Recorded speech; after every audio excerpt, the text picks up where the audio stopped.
Term that you're familiar with? Have you ever heard that term before? It actually came from a secular background.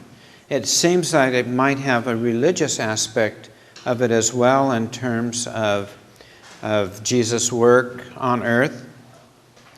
But what I'm going to talk with you about in terms of servant leadership is primarily an attitude that is critical to your success.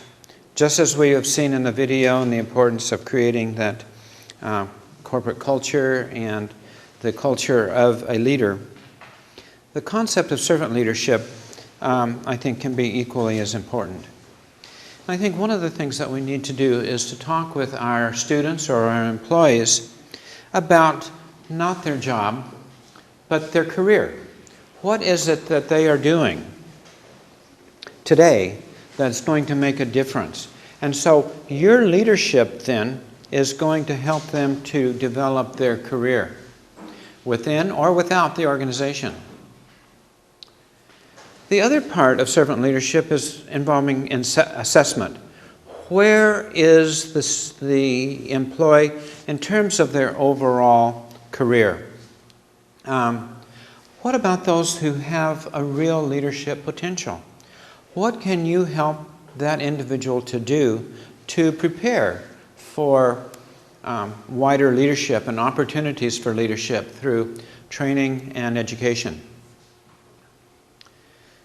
The third area is helping that individual as a mentor to identify their strengths and identify ways in which they can help to actually improve their strengths. Earlier in this paper, and I'm just looking at the very last part of the paper with you, there was a statement or a scenario presented by Peter Drucker, who was a major management theorist of the last 20, 30, 40 years. And he was saying that you are the conductor of a major orchestra. And you are looking for a trumpet player. That trumpet player that was messing up, he got fired.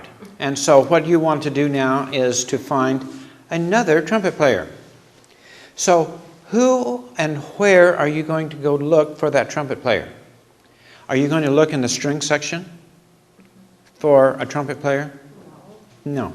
You're going to find the very best trumpet player that you can find and then help that trumpet player to be really a great trumpet player. And so the point that is being made here is that we should not necessarily identify what our weaknesses are, but we should identify what our strengths are and strengthen those so that we can be even more effective in the work that we're doing. So people don't change that much. And so if we try to correct errors and mistakes that they have made, it is going to take more effort than finding the very, very best person that we can and helping them to develop. Thank you for your knowledge, because it's really helping me right here. I'm sorry that I... You need to put the pointer on the page. Yeah.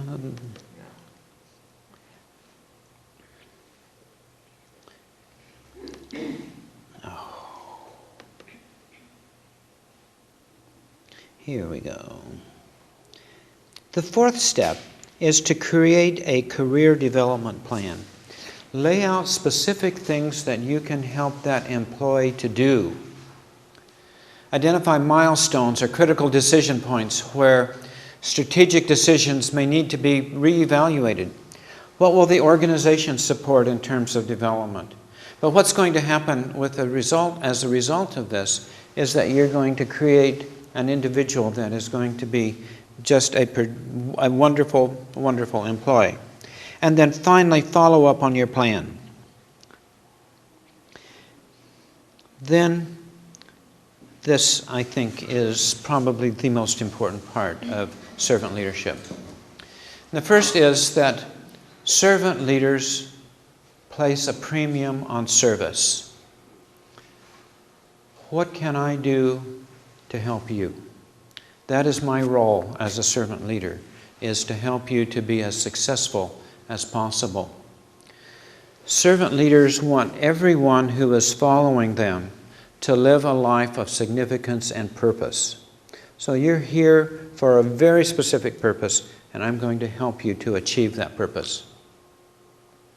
Servant leaders focus followers' efforts on worthwhile goals, and they affirm and encourage their followers. Not a situation of punishment, but helping them to achieve even better results from mistakes that they have made. I remember a story from a number of years ago where a senior vice president of IBM made a decision. That's a good thing, to make a decision. But he made the wrong decision. As a result of his decision, the company lost $1 million. Now, that's maybe not a lot of money now, but when this occurred, it was a lot of money. He was afraid. He was afraid for his job. And the inevitable came. The president called him into his office. Started talking about issues that were completely unrelated to the decision that he had made. Spent a lot of time in planning for the future and helping to develop that individual on a one-to-one basis. The end of the meeting came. And the vice president said, "Aren't you going to fire me?" The president said, "Fire you? I spent $1 million in training you. I'm not going to fire you." So I think that is a way in which we can allow individuals to develop, and that is to allow them the freedom to fail. I think that is critical, that you don't learn anything unless you fail. If you are always making the right decisions, are you learning anything? No. I mean, you're probably in a very good position, but I don't know of anyone who doesn't fail in some way. Use that as an opportunity to grow and help others that you're helping along to learn from their mistakes as well. So servant leaders value wholeness and growth for their followers, and servant leaders do not try to help others overcome their weaknesses. I think this is the point, that we need to build upon the strengths rather than the weaknesses of the individuals. So servant leadership is something that I would encourage you to spend some time with. There's a lot of literature available on the internet that is very credible and helpful. But again, this is going to be part of your management philosophy. I would encourage it to be anyway. And part of the corporate culture that you're going to include in your within your organization. So let's go back now to where we were.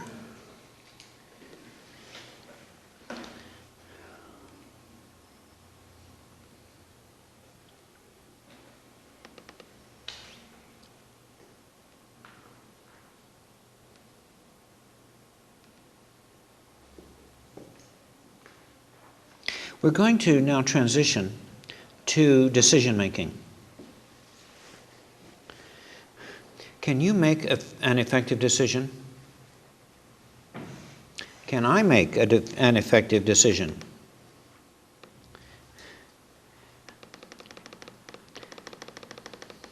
How many times do you fail? How many times do I fail?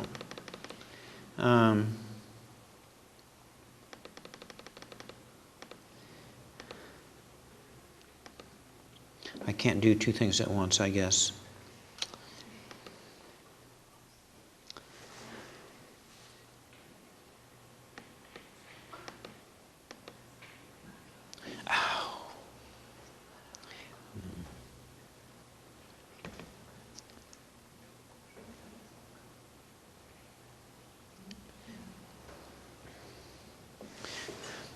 I think it is helpful, though, as we look at the process of decision making, that we really carefully look at each and every step so that we can make the most effective decision possible.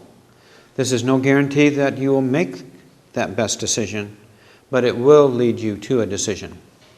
And there is an intention here that the paper that you write for this class will follow these steps. Okay? So there's a relationship here. The first step is to realize that there is a problem. And this is probably the most difficult part of decision making, is to really clearly identify what the problem is. Sometimes, many times, the problem manifests itself as a symptom. Physicians spend time in dealing with symptoms, I think. And so, in terms of diagnosis, there are many diseases that have similar symptoms, but how do you get down to the root, to what the real problem is? So that's why it's so difficult, I think, to really make a decision as to what the real problem is. But once we feel that we have identified that real problem, the next step is going to develop some decision criteria. This is not found in most lists of the decision-making process, but I think it's important. And that is that by developing decision criteria, that is going to help us to make decisions regarding the alternatives that we're going to come up with. We could spend a lot of time in talking about a problem, but an example of a decision criterion would be minimization of cost, or maximization of profit, or increased patient satisfaction, or increased employee satisfaction. So that is going to help us to make distinctions between the alternatives, is really what we want to do. Now, the third step is the part that I really like, and that's coming up with the alternatives. What ways can we possibly solve the problem? And here we can be very inventive. We can come up with ideas that may not be conventional ideas, but they may be possibilities in ways in which we can solve the problem. Now, step 4 is evaluate the criteria based upon evaluate the alternatives based upon the criteria that we had established in number 2. One of the ways in which we can evaluate alternatives is with the use of a model. It may be a verbal model where we actually sit down and talk about it, or it may be a schematic model, which would be a layout. It might be an iconic model, which is an actual representation of the situation that we have. In the design of airplanes, they will actually build a model of the plane that is representing all of the specific aspects of the airplane, and then they will put it in a wind tunnel and see how that plane reacts in actual flight. It's not actual flight, but it's simulating actual flight. And so if they need to make modifications on that, they can do so, but they're evaluating before they have spent millions of dollars in making that airplane. And then they implement the alternative and evaluate the outcome. Was the problem solved, or have we just gotten rid of some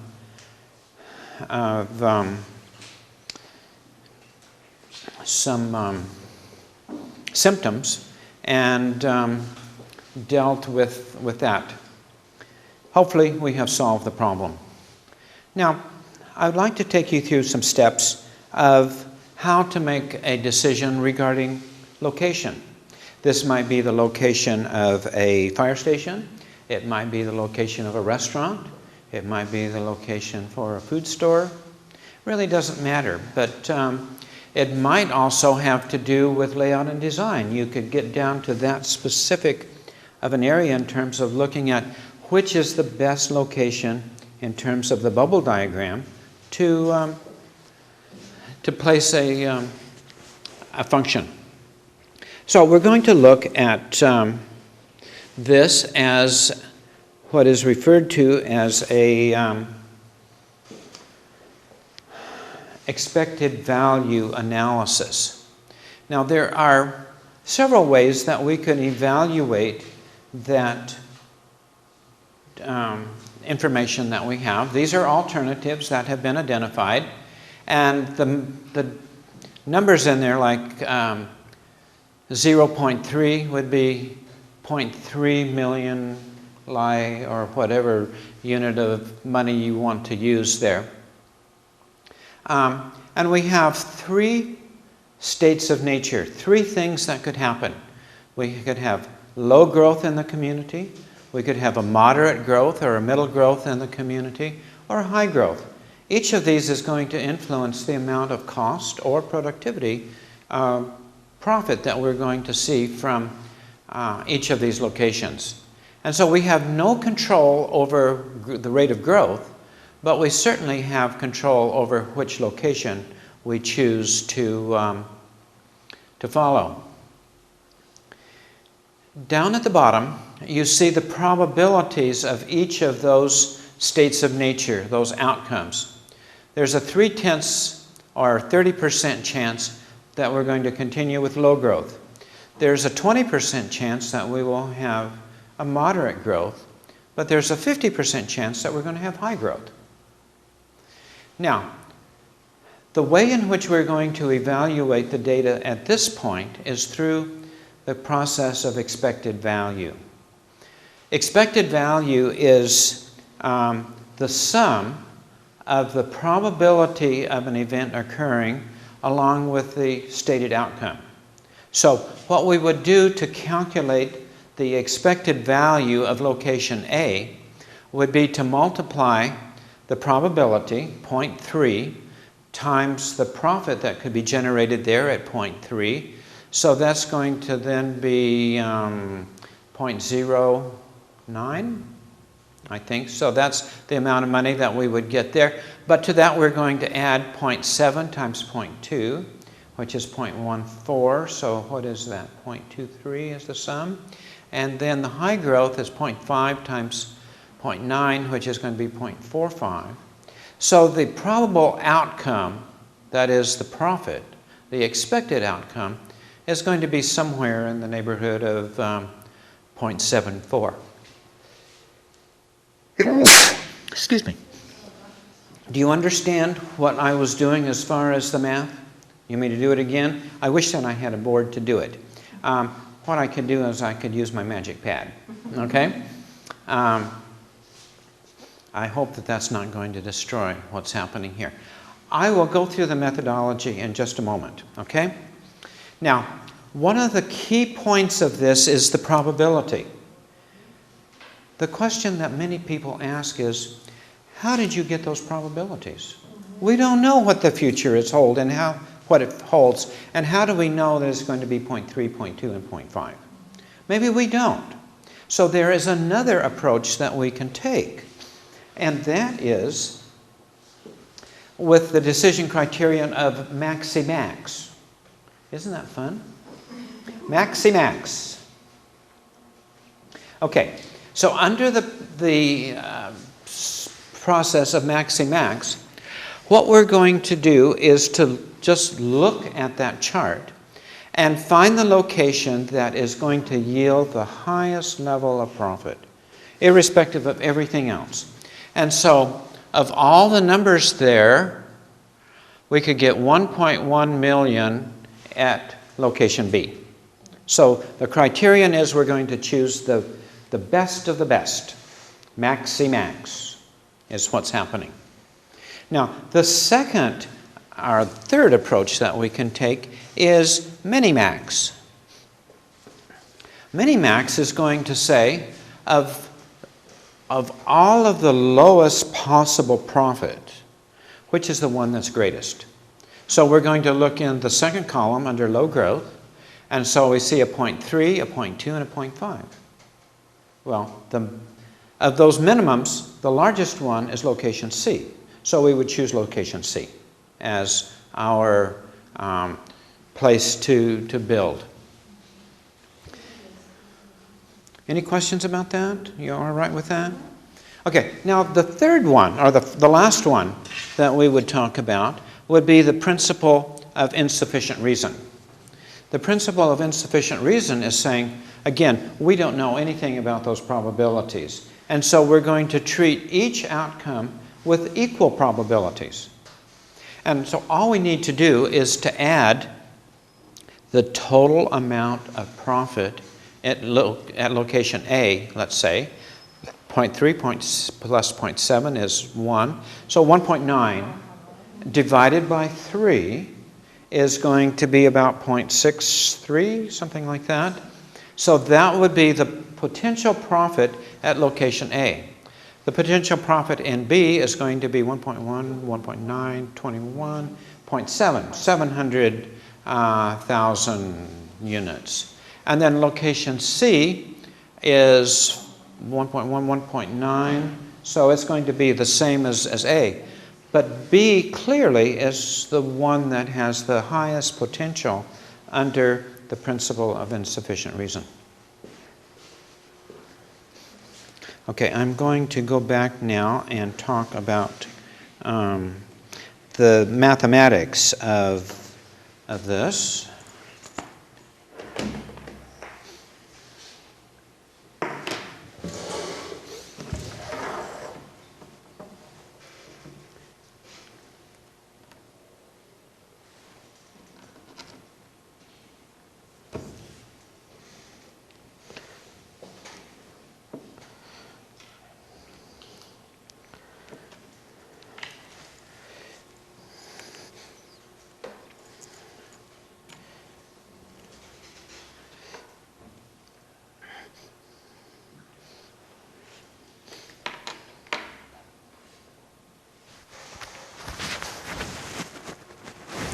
Is it showing on the screen? There we go.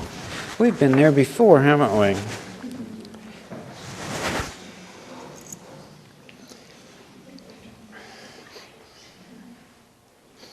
Okay. The formula that we begin with is that the expected value is equal to the sum of each probability times the outcome. Okay? So the sum is going to be an important part. So in looking at the table, the first one is going to be 0.3 times the outcome, which it was 0.3. And to that we're going to add the next probability, which was 0.2. And the outcome was 0.7, plus the probability was 0.5, and the outcome was 0.9. I'm going to make this so that it's more readable. So now that is going to be 0.09, that's this part, and that's going to be plus 0.14 plus 0.5 times 0.9 is 0.45. Now we're going to sum these.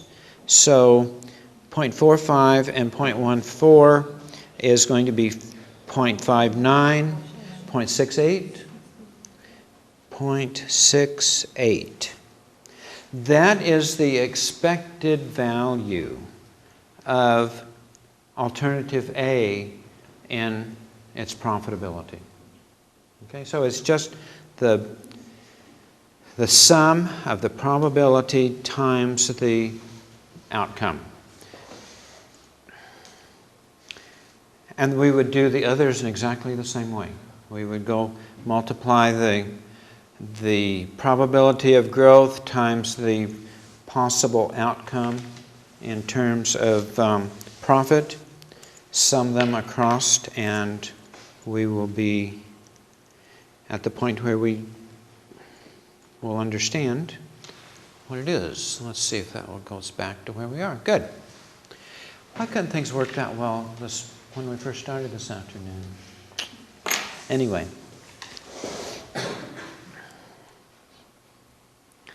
There are some other decision-making tools, and I would suggest other models that we could use for making decisions.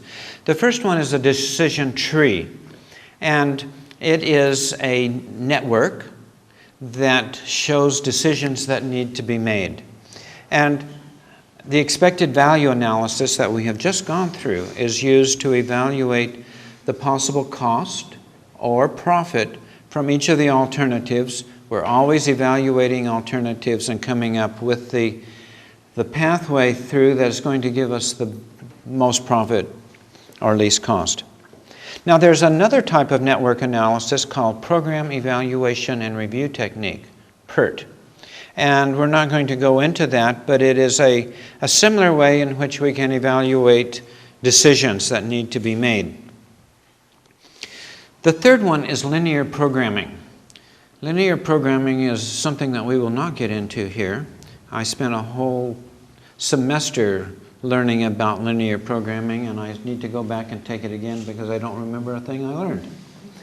But the way in which linear programming would be used is allocation of scarce resources, and would be used then to help to maximize profit or minimize cost given the constraints of the resources that we have available to us.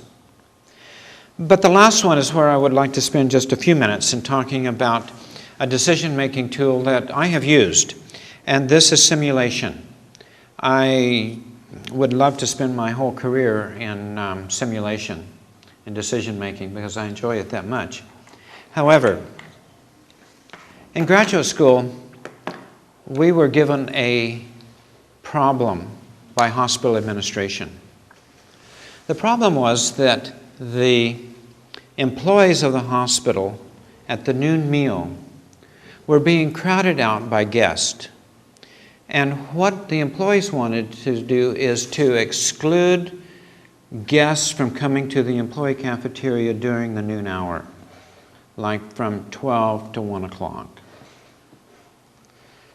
And the employees felt that as a result of that they could get through the line faster, they could get their meal and be back to work in 30 minutes, because that's all they had for lunch. So hospital administration gave this problem to students in the advanced operations management class. And so we used simulation, in which we established a simulation of the cafeteria system. The system that we used allowed for the generation of a customer. And so the arrival time of customers, what was the frequency of customer arrival? Was there one every 10 seconds, one every 15 seconds, one a minute? It's going to vary according to the time of day. And so we had in our system the time, and we had a representative then of simulated people coming to the cafeteria. We needed to validate our model, and the way in which we validated it was to make certain that we were getting the same number in our simulation as what was actually being achieved in the actual cafeteria. So that was done. And so we had confidence that we were doing things right. We also looked at the amount of time that it took employees, guests, to select food. Have you ever been through a cafeteria where you've never been before and you don't know where things are, and so you're just going all over everywhere trying to find what you're looking for? Well, that's what happens with these guests in the cafeteria. And that's why the employees were so unhappy, because they were taking longer than necessary. We also looked at how long it took for them to go through the cashier, and it also how long they had to look for a seat in the cafeteria. So we found that the validated model that we had set clearly represented what was happening in the cafeteria. When we generated a customer, we could tell whether that customer was an employee or a guest. And so what we did then in our simulation model is to remove all of the guests. And we repeated the simulation to see how much time it took for the simulated customer to get completely through the system. That is, picking up the tray, selecting their food, going through the cash register, finding a table, sitting, and eating. What did we find? We found that the amount of time it took the employees to go through the line and to get a table and to complete their meal was not statistically different whether guests were included or not. So, we presented this data to hospital administration. And as a result of our research, the decision that they made was we will not withhold guests from going through the cafeteria during the noon hour. And they further said that the purpose of this hospital is to serve our patients and their guests.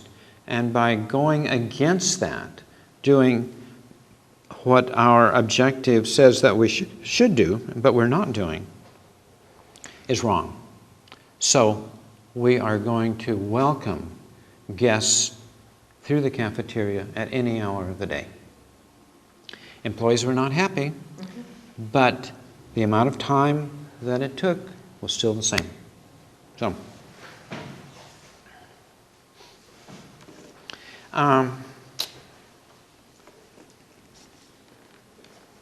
what happened? There is another way that we can make decisions as well, and that is through group decision making. And I think that we will end with this. I think we can spend just a few minutes in doing it. The situation is that we all are passengers on an airplane in the northern part of Scandinavia in Sweden. And the airplane crashes, and everyone survives with the exception of the pilot.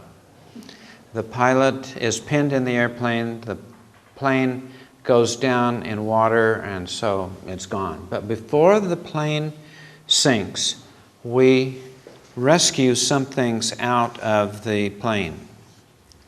And so the things that we rescued were a rubber tube from the tire, an alarm clock, a canvas that's about 3 by 4 meters, an axe, a compass, a bottle of rum, a map of the area, some rope, a mirror, 1 pair of snowshoes, a book on navigation by the stars, 3 chocolate bars, and a spare tire from the airplane. The situation is that you're approximately 100 kilometers from the nearest town. That was the last contact the plane had. The plane had filed a flight plan which said that they would return 10 days from now, but we were returning now. So we were 10 days early. So no one's really going to look for us for another 10 days. What do you need to survive with these things so that everyone will survive? What is most important to your survival? And so the scenario of this is that you individually are to determine from greatest priority to least priority things that you will need. Given that we don't have an awful lot of time, what of those is going to be most critical for you in terms of your survival? Mirror. The mirror? Of course. Why? Because it's reflected on the sun and you can signal. Okay. For me. Is there anything else that's equally important? Does everybody agree, by the way? bars, the map, compass system. The map? Okay. What did you say? I said the map. Oh, the map. Okay, I'm sorry. The compass. Is the compass going to do you any good? If you know the north or south. Where is the magnetic pole? Not too far from you. What's going to happen to that compass? It's just going to go round and round and round. What's that canvas? The canvas? What are you going to do with the canvas? But I don't know what is this. Oh, you don't know what a canvas is? Can you help me in Romanian? Do you know what a canvas is? It's a tarp. Do you know that word? E un material plastic de 3 pe 4 metri. Yeah, waterproof material. You need it. Yeah, okay. Okay. And snowshoes. The snowshoes too? But how are you going to use the waterproof material?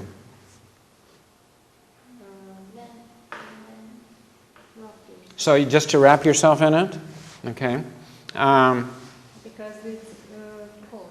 Can we all get in it? No. Just you?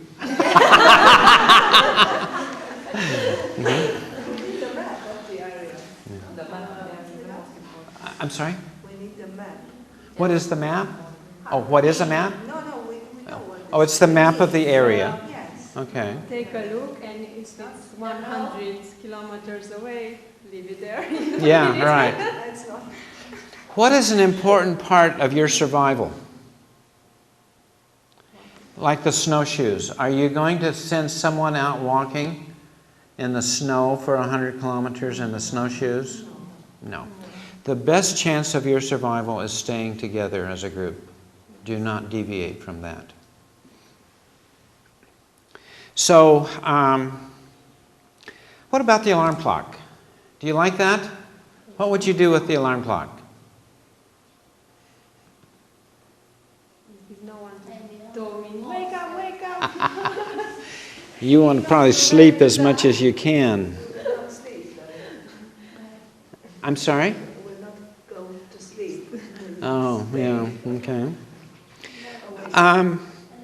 What you might want to... I'm sorry.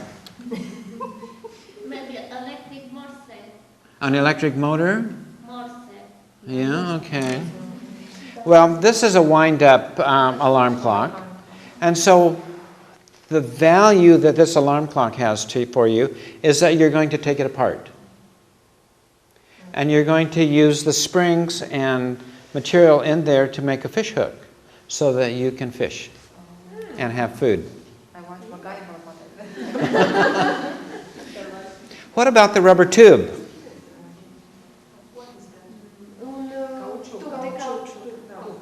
Yeah. How long? How large?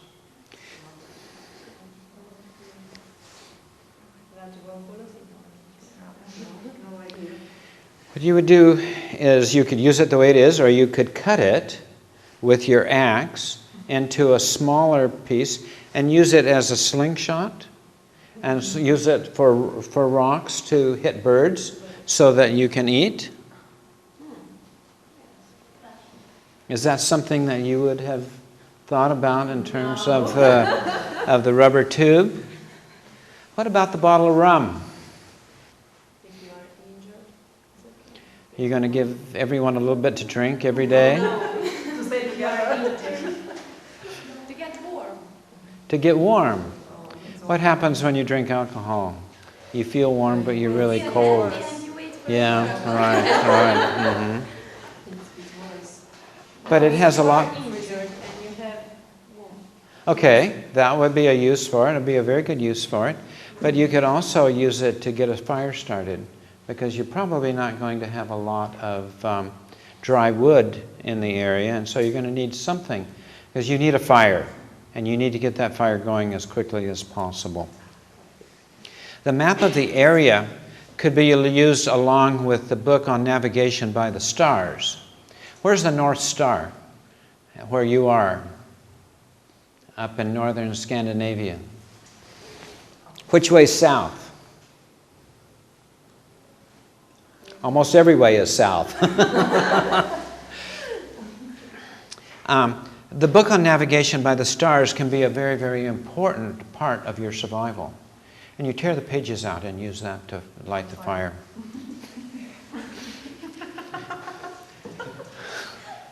The 3 chocolate bars, how are you going to use those? How many passengers? All of us.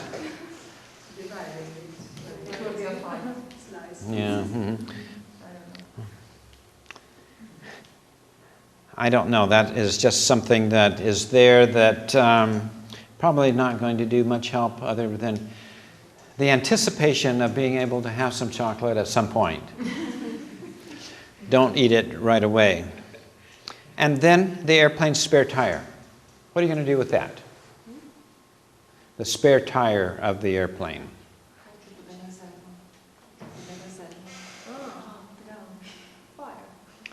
In the daytime, in the fire, You put it on the fire smoke. it's a signaling. Yeah. So, the point that I wanted to make with this is that decisions that we make, if we were in it alone, we might make some irrational decisions. When we make a decision as a group, we may make more rational decisions because there's more input. Now, probably 1 or 2 people are going to be wishing for to be the leader of this. So the one with the most knowledge probably could be one of the leaders or the leader, or maybe the one who has the most charisma or whatever. But it's important to have just one leader, one decision maker. Everyone can have input into that decision, but we need to make that decision because our survival is at risk. Are you going to survive? I think it's a pretty good chance that we will. 10 days? Between birds and fish? I saw the movie 8 Below. Oh, the yeah. dogs were lost. Mm-hmm. It was beautiful. Not in Alaska, no, on the north, Iowa somewhere. Mm-hmm. But the statistics say that it's better to move on than stay in one place. Probably better to stay in one place because that you establish a base camp. They know you let it not crash in the... But if you stay there, you have to have the water. Yes. And after that. There's snow on the ground, and so you can melt the snow for water because it's fairly pure at that elevation, at that region of the world. But if you put 100 tons of snow and you get... Yes, you're absolutely right. And then there is water in the lake where the plane sunk, and that probably is fairly clean water as well. Probably not a lot of bacteria that are going to cause problems, but there may be some. So I wish good survival. But this is an exercise that I do with my students every year to really clarify the role of a leader and the real benefit of making group decisions as opposed to an individual decision. And so within an organization where you can involve individuals in making a group decision, you're probably going to make a more optimum decision than the one person making it themselves. So participatory management, involvement of all the employees in decision making, I think is going to be of benefit to you. Thank you very much for a long afternoon. I hope that you have learned something more. Tomorrow, we're going to be dealing with human resource management. And the next day, we're going to be dealing with financial management. And then it's already Friday.